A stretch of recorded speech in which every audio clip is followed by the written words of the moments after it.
নমস্কার বন্ধুরা, ভিআরপি নিউজে আপনাকে জানাই স্বাগতম।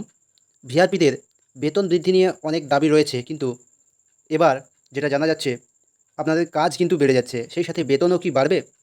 এই প্রশ্নের উত্তর থাকছে এই ভিডিওর মধ্যে। অবশ্যই লাস্ট পর্যন্ত দেখতে থাকুন। বর্ষাকাল পড়ে যাওয়ার কারণে ভিসিটি কর্মীদের মশাবাহিত রোগ থেকে অর্থাৎ ডেঙ্গু থেকে সাধারণ মানুষকে বাঁচানোর জন্য ভিসিটি কর্মীদের দিয়ে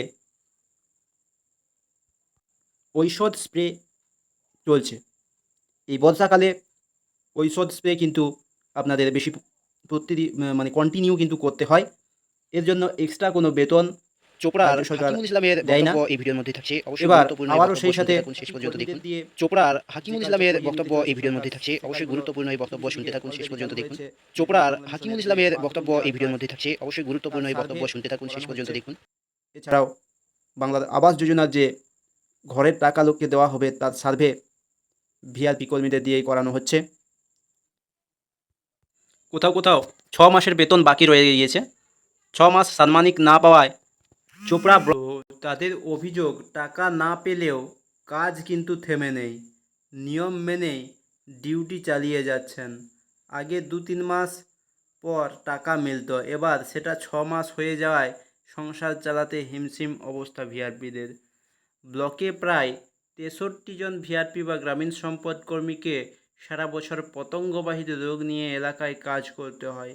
বর্ষা পড়লে তাদের দায়িত্ব বেড়ে যায় কয়েক গুণ।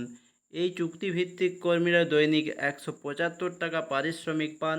ভিআরপি হাকিমুল ইসলাম বলেন, সারা বছর ডেঙ্গু ম্যালেরিয়া প্রতিরোধ করতে গ্রামে গ্রামে স্প্রে করতে হয়। কোনো ছুটি নেই, স্বাস্থ্য দপ্তর ছাড়াও পঞ্চায়েতের নানা কাজ থাকে। টাকা না পেলে আমরা সংসার চালাবো কীভাবে বুঝতে পারছি না। দাসপাড়া গ্রাম পঞ্চায়েত এলাকার ভিআরপি আসমত আলীর কথায় সারা বছর একটাও ছুটি নেই, সারা বছরে একটাও ছুটি নেই। এই কথাটা কিন্তু অন্যান্য যে সমস্ত চাকরিজীবী রয়েছেন, পুলিশ, ডাব্লিউবিপি পুলিশের ক্ষেত্রেই ধরুন না, 13 মাসের বেতন হয়, তারা 12 মাস ডিউটি করে, বেতন হয় 13 মাস। তার উপর নিয়মিত টাকা না পেলে কাজ করার মানসিকতা থাকে না। চলতি বছরের ফেব্রুয়ারি মাসের 15 তারিখ পর্যন্ত কাজের টাকা পেয়েছেন ভিআরপিরা। তারপর বারবার প্রশাসনের কাছে আবেদন করেও কাজ হয়নি বলে অভিযোগ। কর্মীদের দাবি, এত অল্প টাকায় 12 মাস চালাতে হয়, সেটা প্রত্যেক মাসে দেওয়া হলে সবার উপকার হবে। মাঝিয়ালি গ্রাম পঞ্চায়েতের ভিআরপি কর্মী মুক্তার আলমের বক্তব্য, রাজ্য সরকার মাসে 750 টাকা ভাতা বৃদ্ধি করেছে। গত এপ্রিল থেকে নির্দেশ কার্যকর হওয়ার কথা। অল্প বেতনেও নিয়মিত মিলছে না বেতন। চোপড়ার জয়েন্ট বিডিও ডমিট লেপচা বলেন, ভিআরপি কর্মীদের সাধারণত প্রত্যেক মাসে বেতন আসে না। 3-4 মাস পর পর বরাদ্দ এলে তাদের টাকা দেওয়া হয়। হ্যাঁ, এই যে কথা, এগুলো কিন্তু দুঃখ ভরা একদম।